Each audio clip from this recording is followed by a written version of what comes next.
과거 속 역사를 통해 현재를 들여다봅니다. 히스토리 월드 역사 여행 전문가 역사 귀요미 K3화천 박광일 작가님 나오셨고요. 안녕하십니까? 안녕하세요, 박광일입니다. 야사의 달인 역사 개그맨 킹갓 제너럴 히스토리 프린스 썬킴 교수님 나오셨습니다. 안녕하십니까? 이힐레베디히 썬킴 인사드리겠습니다. 예예.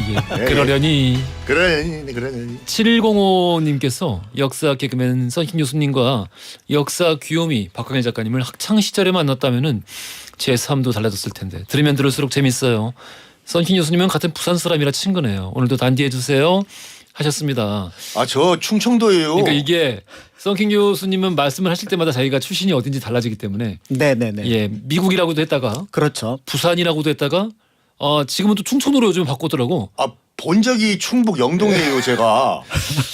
아니, 물론 매번 바뀌어서 물론 사는 것은 그 부산인데 원래 원작은 충청도예요, 저. 뭐 좋습니다.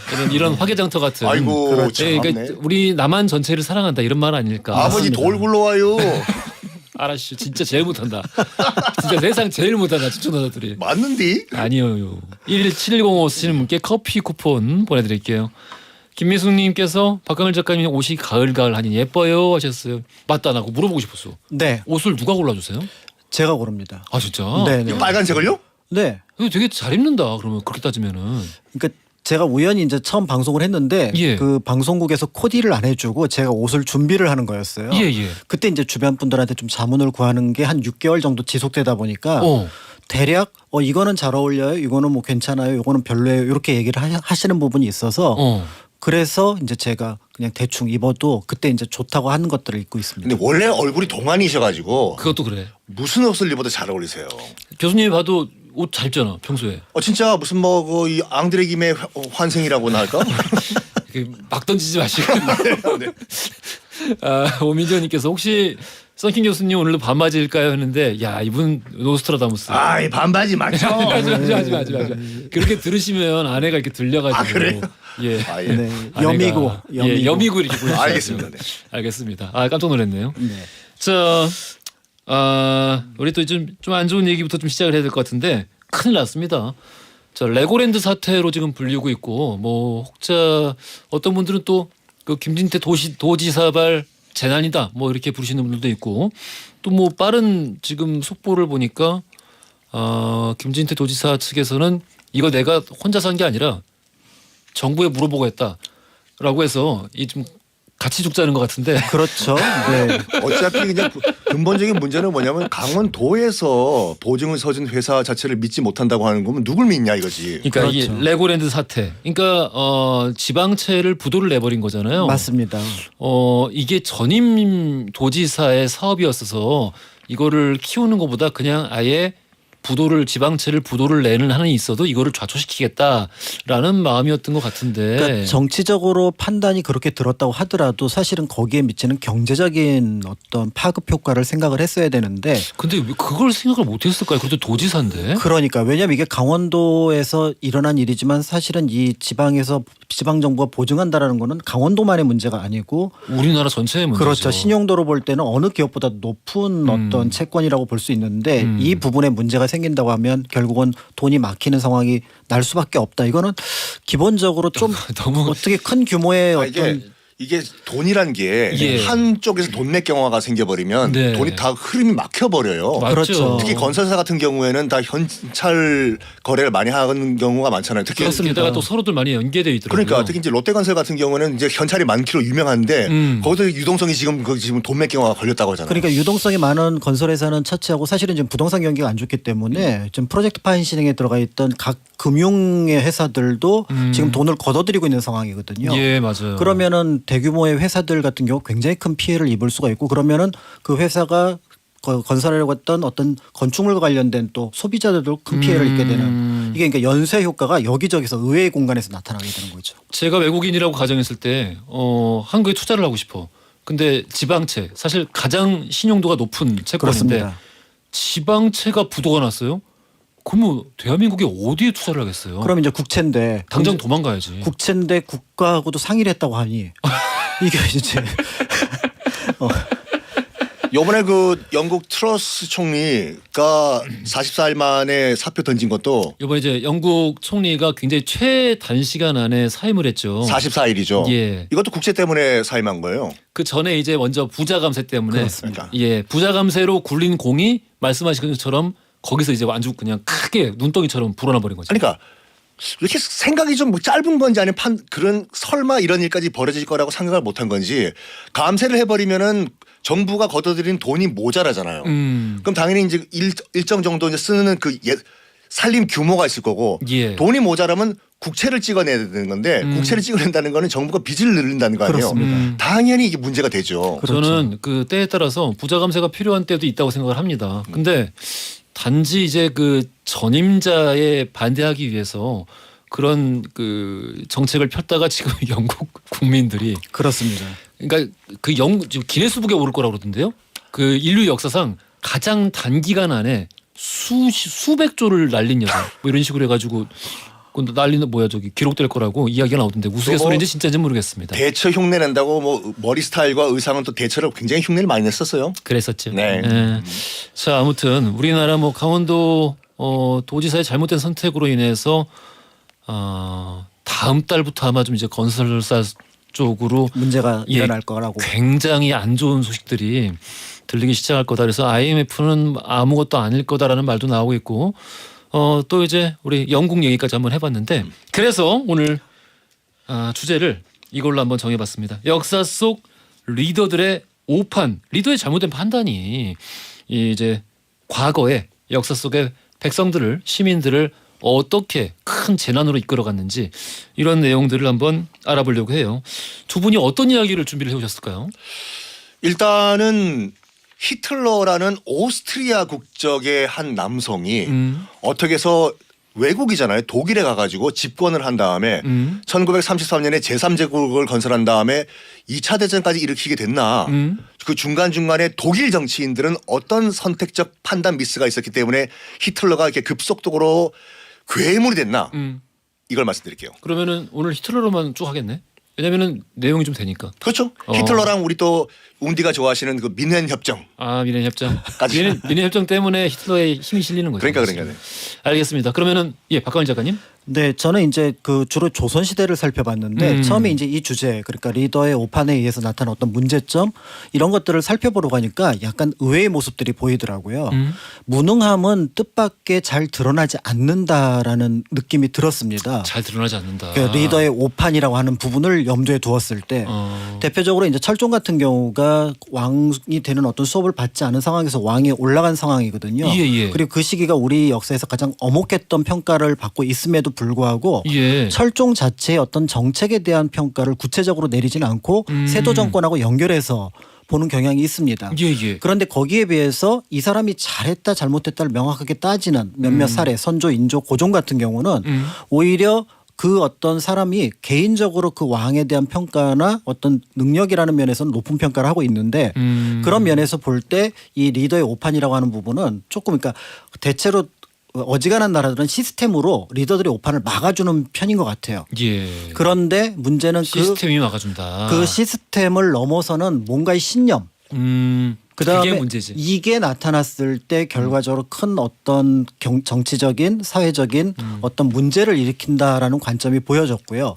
이게 진짜 중요한 말씀 같아요. 네. 그러니까 이 예전 정말 우리 뭐 아주 예전 옛날 뭐 중세보다 더 옛날 그렇습니다. 이럴 때 그러니까 왕 개인에게 모든 권력이 집중되는 형태일수록 왕이 잘못하면은 진짜 나라가 막 큰일 나고 그렇죠. 휘청휘청 되기도 하고 하면 또 잘 되기도 하고 네네네. 이런 경우들이 있었는데 뒤로 갈수록 시스템이라는 게 생기니까 또 이제 그 법에 의거해 가지고 공화정이 생기고 이러면서 시스템이 지도자의 무능을 오히려 이렇게 감춰주고 큰 틀에서 국가가 휘청거리지 않게 만들어주는데 그럼에도 불구하고 그 지도자에게 신념이 있었을 때 어떤 이것은 꼭 해야겠다. 그러니까 비정상적인 신념이 있었을 때 그렇죠. 그 신념이 시스템의 안전성에도 불구하고 그걸 뚫고 나와서 무너뜨려서 결국은 사회적으로 아니면은 정치적으로 큰 문제를 일으키는 그런 때에 경우가 따라서는 있었군요. 국가의 위기를 만들어내는 경우가 있고요. 예. 또 이게 크게 한번 펑 터지는 경우도 있지만 잘게 쌓여서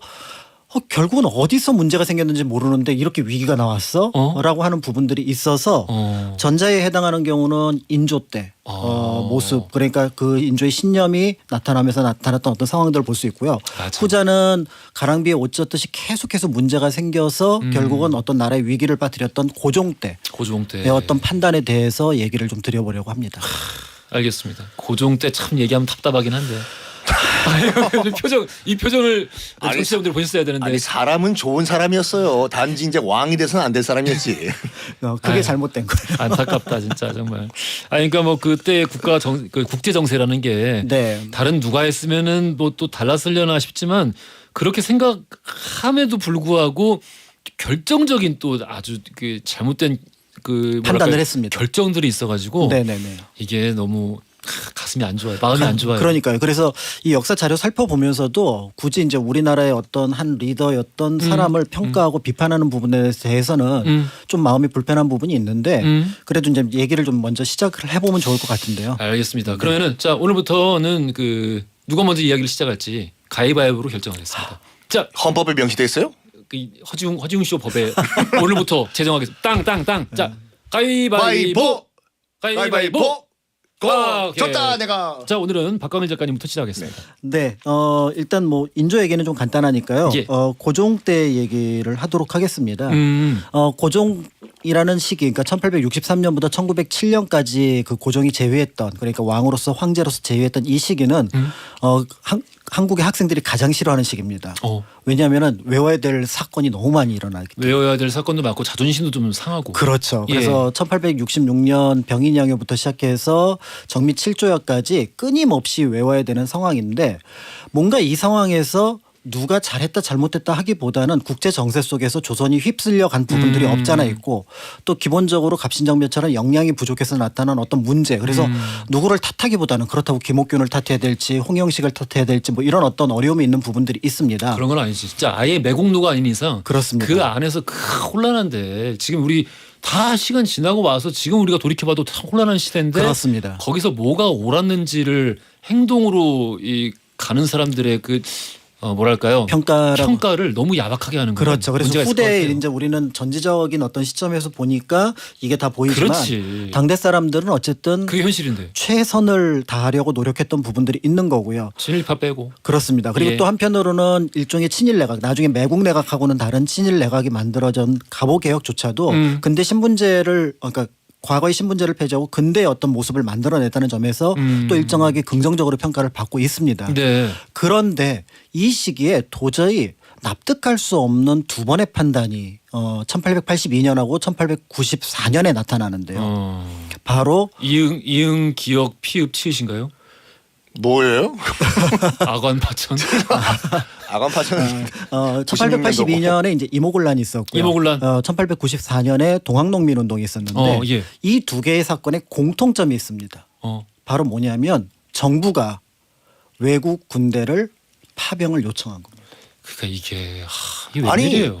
정말 열받는 게 이모군란 13개월 동안 봉급 안 줬으면 주문되잖아요. 그걸 왜 안 줘요? 이게 전사가 있어서 그래요. 그렇죠. 전사가 그러니까 이제 신라가 당에게 이제 군대를 요청했고 그리고 우리 선조가 또 명에게 군대를 하긴 근데 그때는 명이 안 왔으면 큰일 났죠. 큰일 날 뻔했죠. 그리고 네. 이제 신라 같은 경우는 생존을 위해서 어떻게 하다 보니까 결국은 이제 고구려도 안 받아주니까 당으로 갔던 부분들이 있는데 이 케이스는 아무리 생각해도 왜 이런 판단을 했을까라는 부분들이 굉장히 이제 어떻게 보면은 조심스러운 부분이 있죠. 예를 들어 이모군란에서 우리가 알고 있는 이제 구식군대가 이제 월급 10달 동안 못 받았고 거기에 또 이제 중간에 녹봉까지 문제를 일으켜서 네. 반란을 일으켰습니다. 그러면은 이 문제는 정치적으로 해결해야 될 부분이거든요. 당연히. 그런데 여기서 청나라 군대가 들어오게 되면서 어떤 일이 발생을 하냐면 갑자기 정부가 굉장히 보수적으로 바뀌게 됩니다. 친청파를 중심으로 하는 옛 수구 대신들이 정권을 잡게 되니까 그 전까지 1882년까지 분위기 굉장히 좋았어요. 어떤 면에서 좋았냐면은 비록 어떻게 보면 어렵게 개항을 하면서 개화파가 조금 만들어졌지만 수신사라든지 영선사라든지 이런 과정들을 통해서 서구 문물 또 일본을 통해서 문물을 받아들인다고 하는 개화파가 성장하고 있었고 고종 역시 여기에 대해서 굉장히 기대하는 바가 컸습니다. 그러니까 아예 국가가 이제 국권이 침탈되기 전에 그렇죠. 우리 힘으로 하는 근대화가 상당히 진전을 보이고 있었다. 그렇죠. 그다음에 조미소 통상조약을 82년에 체결하면서 비록 그 다음에 이제 우리가 보빙사를 파견을 하긴 하지만 그럼에도 불구하고 미국과의 분위기도 굉장히 좋았던 분위기가 있었던 거죠. 근데 이 분위기를 한꺼번에 고꾸라뜨렸던 게 청나라가 들어와서 이른바 섭정처럼 위안스카이가 했던 부분들이 있으니까 사실 이때 20대 30대로 막 크고 있었던 젊은 세대 개화파가 조급해진 거예요. 이 조급함이 우리가 잘 알고 있는 1884년 갑신정변으로 일어나게 되면서 갑신정변에서 사실은 그들이 가장 신뢰했던 이른바 어떻게 보면은 정권의 핵심이라고 할 수 있는 인물이 민영익인데 예. 이를 죽이려고 했잖아. 물론 살아나긴 하지만 네네. 그러니까 이제 수구 세력과 개화파가 이제 적대적인 모습을 보이게 되고 나중에 이들이 이제 결국 실패하게 되면서 김옥균 등 몇 명은 탈출하지만 홍영식 등 거의 대부분의 사람들은 죽임을 다 당하니까 그렇죠. 젊은 20대 30대 인재가 갑자기 한반도에서 다 사라지는. 그리고 민영익을 중심으로 해서 보수 속에서도 어떻게 보면 온건한 보수로 가는 세력들은 전부 다 무너지는. 그리고 이제 수구만 남았구나. 그렇죠. 그러니까 이전에 있었던 그러니까 예전에 어떤 정치 제도를 그냥 답습하는 것만이 최선이라고 생각했던 일부 세력만 남아있는 상황에서 그래서 이 시기에 갑자기 학생들이 벙 뜹니다.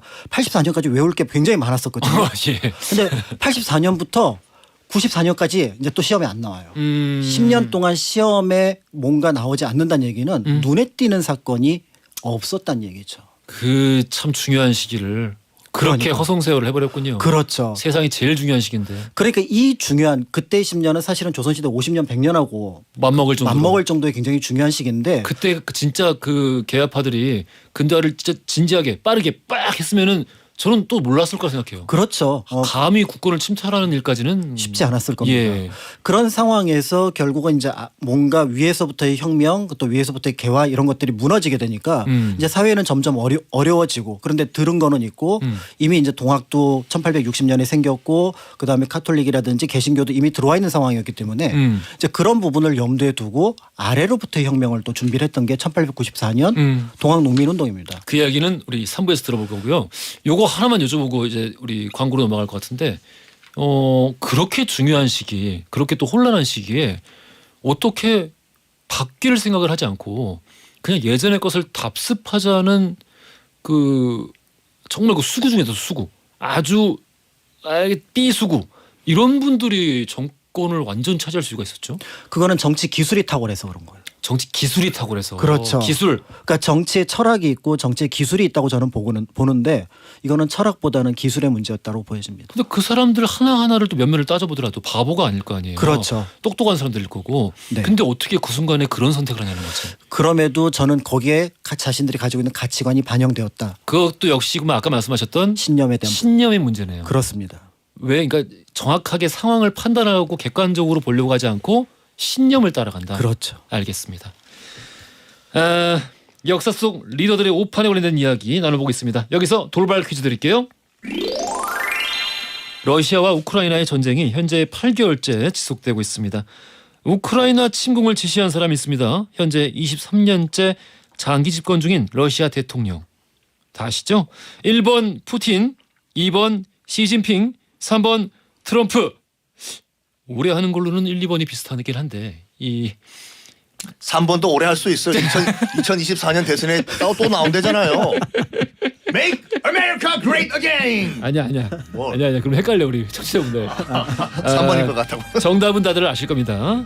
자, 짧은 건 50원, 긴 건 100원이 드는 문자 샵1035나 무료인 글로 보내주시면 추첨 통해 선물 보내드리겠습니다. 푸른 하늘에 눈물 나는 날에는 들으면서 3부로 갈게요.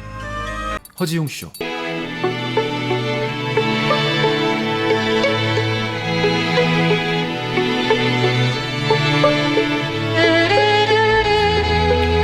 허지훈쇼 3부로 돌아왔습니다. 히스토리 월드 박광일 작가, 선희 교수 모시고 역사 속 리더들의 오판에 관련된 이야기 살펴보고 있습니다. 히스토리 월드 다시 듣고 싶은 분들 팟캐스트로 함께 하실 수 있으니까 언제 어디서든 즐겨주세요. 정주행 하시는 분들 많은 걸로 알고 있습니다. 권경은님께서 역사 귀요미 박강일 작가님. 이 보면은 자꾸 도라에몽이 생각이 나네요. 저만 그런가요? 그러셨는데 도라에몽에서 뭐를 떠올리시는 거지? 그러게요. 아니 이거 딱 보면 도라에몽이에요. 아니에요. 도라에몽 그 저기 그 주인공. 친구. 아, 몽이 말고 진구. 진구. 예. 아 근데 여기서도 약간 그 세대 차이가 나는 것 같아. 왜요? 동자몽이라고 하냐 아니면 도라에몽이라고 하냐. 썬킴 교수님 때는 동자몽이라고 그랬어요. 동자몽 동글짜리 몽땅. 동자몽? 아, 그거 제 역사책에서 봤어요. 뭘 사? 아 우리는 동자몽이라고 배웠다니까요. 아 그렇게 우리 그 만화를 봤어요. 정말요? 동자몽. 야 동자몽. 거짓말 아니에요? 동자몽이라니까 동글짜리 몽땅. 우리 썬킴 형님과 같은 연배이신 분들 네네. 제보 부탁드리겠습니다. 네. 여러분 한국 전쟁 끝난 다음에 16년 후에 태어나신 분들. 저는 이런 제가 정말 제가 79년생인데 거의 그 69년, 아이고야. 65년생까지는 제가 커버를 다 하거든요. 근데 동자몽은 전 처음 들어봤어요. 동자몽 여러분 제보 바랍니다. 동자몽을 들으신 분들, 동자몽과 함께 크신 분들 지금 문자 주세요. 동자몽 제보 받겠습니다. 자, 우리 앞서서 박광일 작가님께서 굉장히 중요한 말씀 해주셨어요. 국가가 발전하는 양태로 나아갈수록 시스템이라는 게 강화가 되고 시스템이 견고할수록 그 안에서 지도자가 아무리 이상한 돌출 행동을 하더라도 시스템이 버텨주는 이상 나라에 큰 무리가 가지는 않는데 그렇습니다. 만약에 이 지도자에게 아주 쓸데없이 좀 잘못된 방식의 이상한 신념이 박혀 있는 경우에는 이 시스템을 뚫고 나와서 나라 문제를 전체에 일으키는. 큰 문제를 일으킨다. 그러면서 정말 우리나라가 우리 힘으로 근대화를 이룰 수 있었던 정말 금쪽과 같은 10년을 통으로 날려먹었던 네. 그런 통안의 그 10년, 그 잃어버린 10년에 대해서 말씀을 해주셨습니다. 네. 그런데 이제 그 잃어버린 10년 플러스 다시 10몇 년 어쩌면은 국권을 빼앗기는 시기까지 또 한 번의 큰 어떤 영향을 끼치는 오판을 하게 되는데 네. 그게 바로 동학농민운동 당시에 다시 청나라군을 부르는 겁니다. 그게 왜 그러는 거지? 그러니까 그때 그 사람들이 그대로 있는 거니까. 그렇죠. 그러니까 그래도 그때 겪었잖아요. 그때 이제 청의 압박을 겪으면서 야 이게 이전에 볼 수 없었던 조선과 청의 또는 조선과 명예 관계가 여기에서 어떻게 보면 이렇게 모순이 나타날 수 있을까라고 지식인과 정치인들이 그 10년 동안을 느꼈었거든요. 그런데 문제는 이제 동학농민운동 당시에 이제 전주성을 점령을 하게 되면서 이제 어떻게 보면은 호남의 수부가 무너졌다고 판단을 했던 위기 의식은 어느 정도 인정이 되지만 뜻밖에도 이제 청나라군을 이제 끌고 들어오니까 이제 동학군 안에서도 이게 뭔 일이 하면서 화약을 맺고 직강소를 설치를 하잖아요. 그렇다면은 이런 시도는 이미 먼저 할 수 있었다는 얘기죠. 그렇지. 우리가 양보를 할 테니까 그럼 거기서 어떻게 보면 자치권을 하고 너희들의 요구 패전계약은 얘기하면은 들어주겠다. 그러니까 이 협의를 먼저 할 수 있었던 거잖아요. 그렇죠. 그리고 이런 무엇보다도 그 갑오개혁에서 친일 어떤 정권을 수립해서 만든 갑오개혁에 나왔던 상당 부분의 요구 조건은 이미 84년 갑신정변에 나왔던 부분들이거든요. 네. 그거하고 동학의 패전계약을 합치면 갑오개혁은 나옵니다. 그리고 인재들이 다시 10년 동안 가까스로 지금 살아남은 사람들이 지난 10년 동안 또 예를 들어서 박정양이라든지 이런 인물들이 어떻게 보면 국가를 운영하기 위한 어떤 동량으로 크고 있었거든요. 또 나라를 안 망하게 하기 위해서 여러 또 자구책들이 만들어지고 있었거든요. 그렇습니다. 특히 이제 이 이후에 미국 그다음에 러시아하고 교류를 하게 되면서 선진 문물 선진 제도를 받아들이고 있었거든요.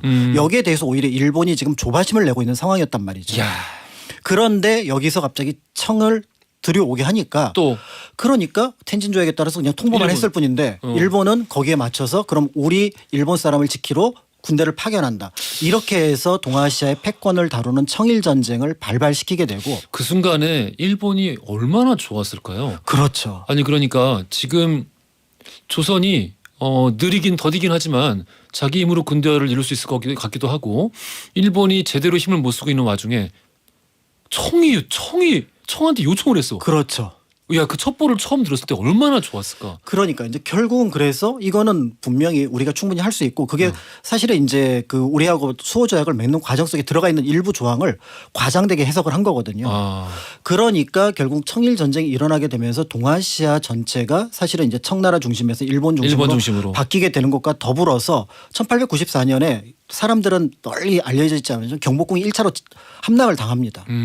그 2차 함락 당한 게 을미사변이거든요. 그러니까 이미 이런 상황에서 함락을 받았다는 점에서 사실은 이제 이후에 정치인은 일본 쪽으로 끌려갈 수밖에 없는 상황이었다고 볼 수 있고요.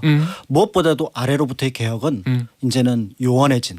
이제 아예 불가능해진. 그러니까 저게 참 우리가 청일 전쟁 그래가지고 이제 그 청나라 또는 일본에서 싸운 전쟁으로 알고 계시는데 아닙니다. 우리 땅에서 싸운 전쟁이에요. 이제 뭐 공정하게 중간에서 만났다. 뭐 이렇게들 얘기하고 싶겠지만. 그렇죠. 아 정말 너무 안타까운 역사라서 이거 정말 수험생들 공부하기 싫을 것 같아요. 그러니까 네. 중국에서는 그 청일 전쟁을 그냥 가보 전쟁이라고 해요. 가보년에서 일어났다고 해서 예. 우리도 약간 명칭 바꿔야 돼. 안 그러면 정말 청나라나 일본에서 싸운 거로 착각을 하게 된다니까요.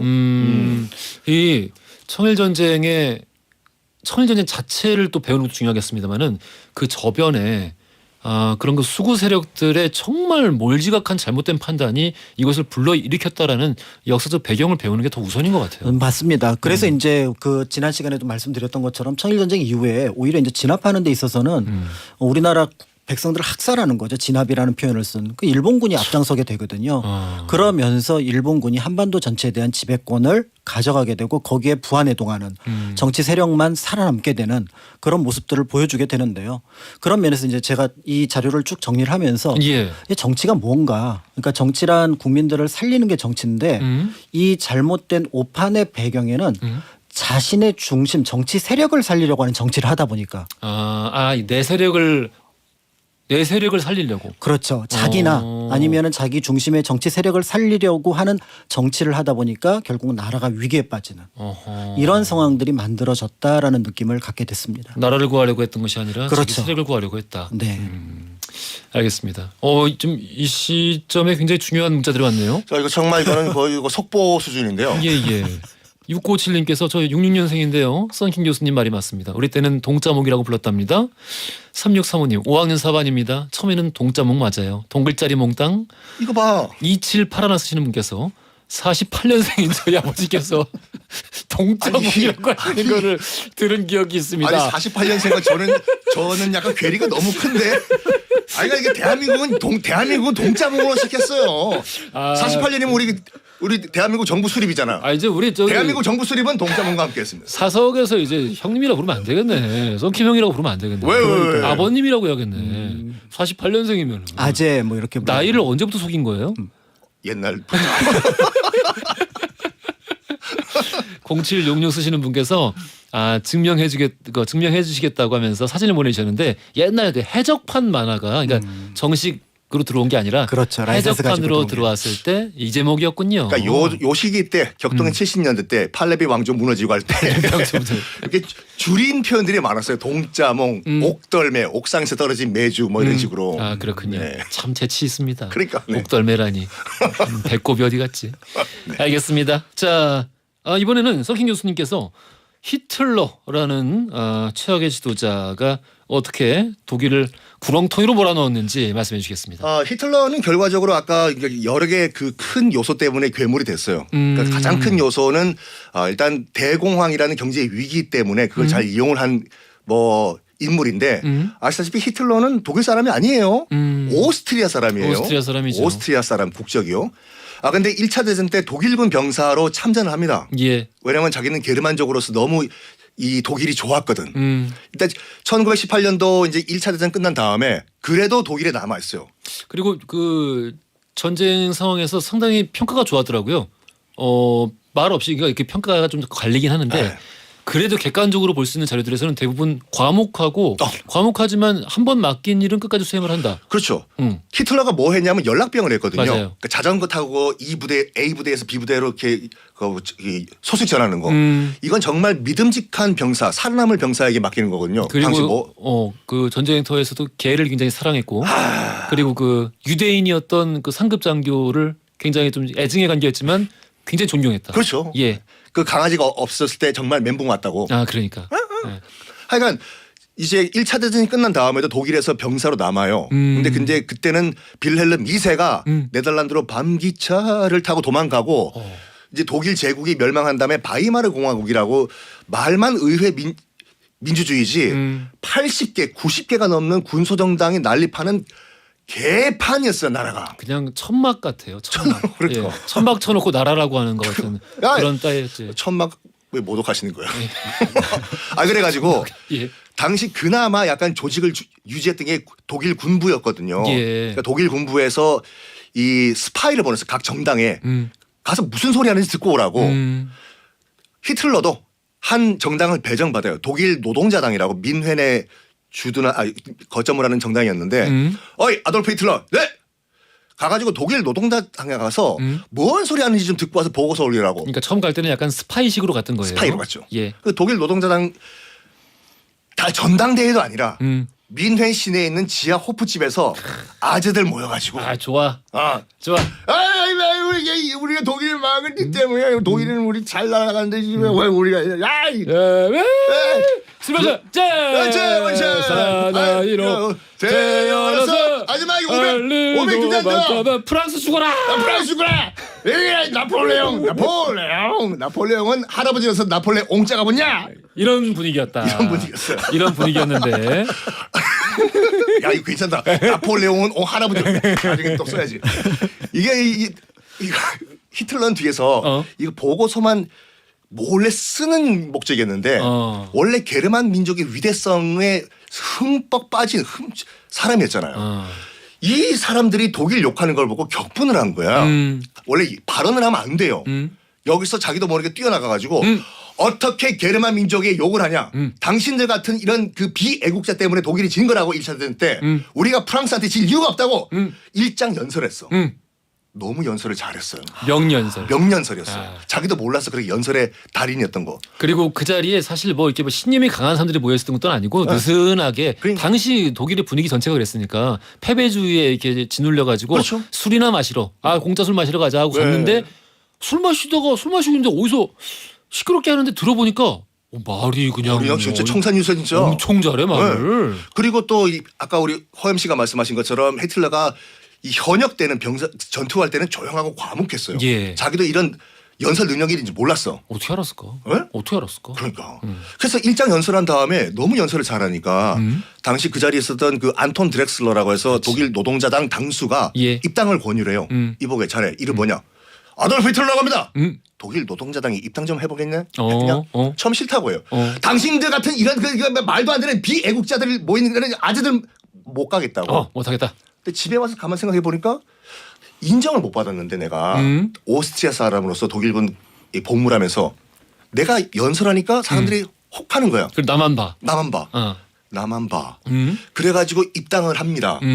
이게 안톤 드렉슬러의 일단 첫 번째 실수였어요. 이게 1919년도에 이제 노동자당에 입당을 하는데 그 바로 다음에 1920년에 무슨 일이 있었냐면 새 당수 선거가 있었어요. 그렇습니다. 그래서 안톤 드렉슬러와 치고 올라가는 아돌프 히틀러 양파 2파전이었거든요. 선거 결과 단 한 표 차이로 아돌프 히틀러가 독일 노동자당의 당수가 돼요. 당수가 된다. 안톤 드렉슬러 얼마나 땅을 치고 후회했을까.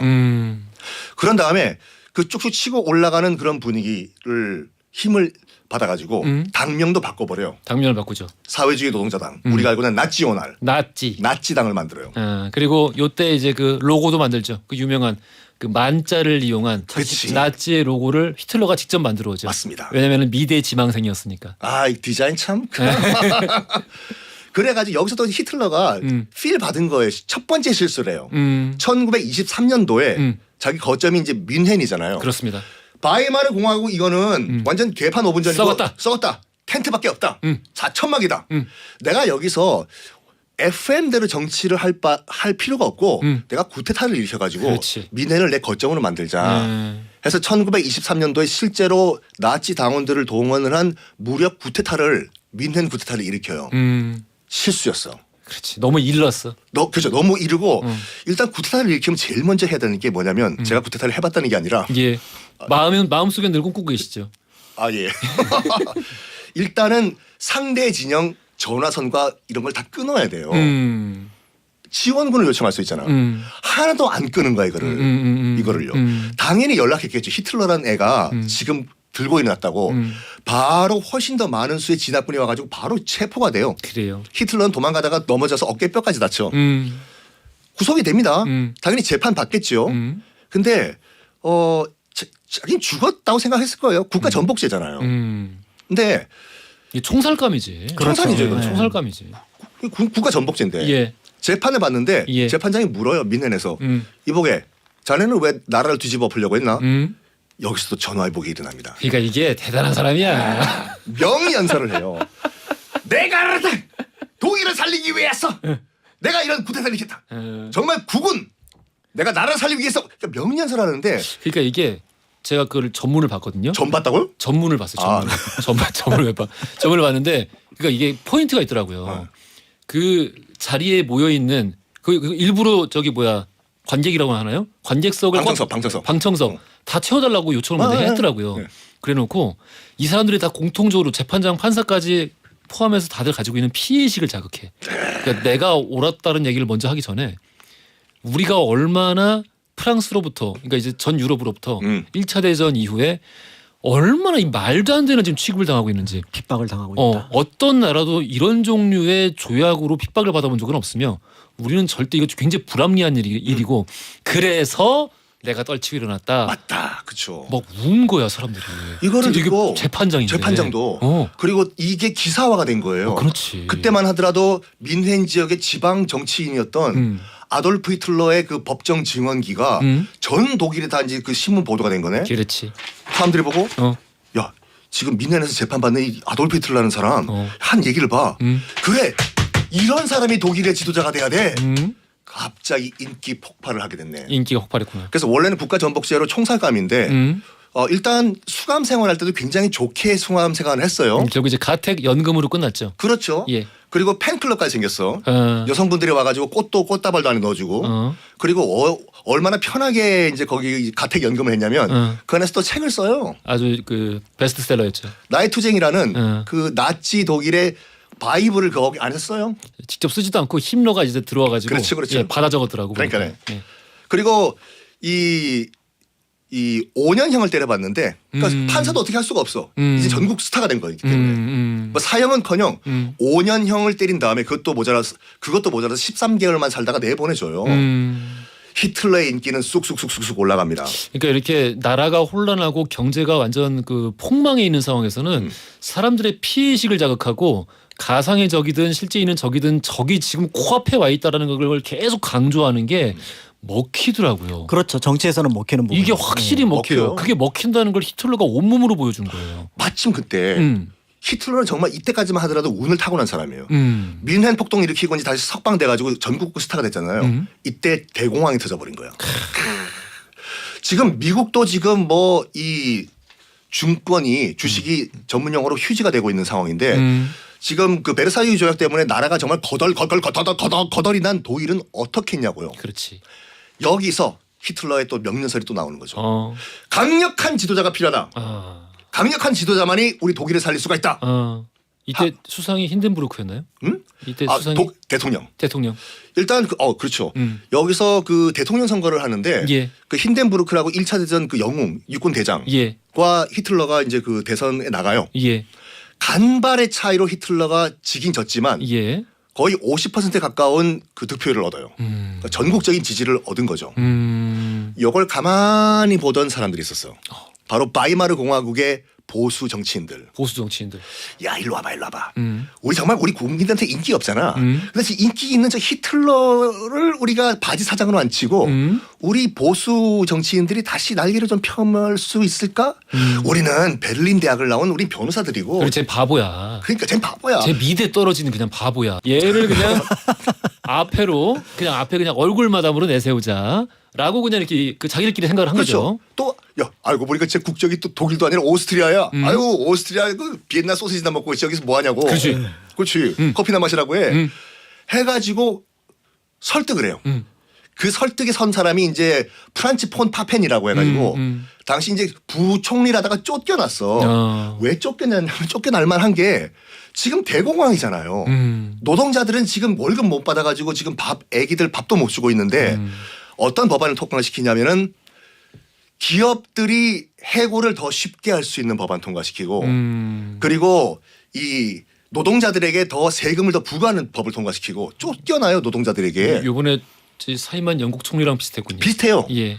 쫓겨난 이 폰파펜이 야, 저 히틀러 쟤를 내 앞에 바지 사장으로 앉힌 다음에 이리 와봐 우리 바이마르 공화국 우리 보수 우익 정치인들 우리 다시 한번 날개를 펼치자고. 그렇지. 쟤 아무것도 아니야 쟤 말만 잘해. 히틀러 이리 와봐. 이번 총선에서 1930년 총선에서 네가 총리해. 폰파펜 내가 부총리 할 테니까 히틀러는 아니 제가 총리고 그쪽이 부총리 괜찮겠어요? 괜찮아. 다 잘 될 거야. 해서 총리가 돼요. 총리가 돼. 히틀러가 총리가 되고 폰 파펜이 이제 부총리가 돼요. 그때까지만 하더라도 폰 파펜이 이렇게 생각했어. 됐다. 이제 우리는 뒤에 앉아 있고 저 어리버리한 이름 뭐라고? 히틀러. 쟤를 총리로 앉혀놓고 우리가 뒤에서 조종하면 돼. 근데 히틀러는 그렇게 멍청한 사람이 아니었어요. 전혀 아니지. 총리가 되자마자 폰 파펜한테 찾아가서 이걸 얘기합니다. 저기 다 좋은데요. 한 가지 부탁만 좀 해도 될까요? 뭔데 히틀러 아무거나 얘기해봐. 수권법이라고 해가지고 내각 총리인 제가 헌법 이외의 법을 만들 수 있는 예. 권한을 주십시오. 예. 통과를 시킵니다. 통과를 시켜요. 이게 1934년도거든요. 이게 통과가 되자마자 내각 총리인 히틀러가 법을 만드는 것은 의회를 무력화시킬 수 있잖아요. 의회를 진짜 무력화시켜요. 그렇지. 그리고 나치당 이외 모든 정당을 다 불법화시킵니다. 이게 바로 2차 대전의 시작이었습니다. 그렇습니다. 그렇게 이제 히틀러가 부각하게 되는 거죠. 그러니까 중간중간 그게 중요한 것 같아요. 이 이야기의 교훈에서는 방금 뭐 그 보수 정치인들도 마찬가지지만 진보 지식인들도 마찬가지였어요. 다들 똑같이 누가 저 사람 경계해야 될 것 같은데라고 이야기할 때 야 괜찮아. 뭐 저런 말에 사람들이 신경을 쓰겠어? 라고 다들 얘기를 했다는 거죠.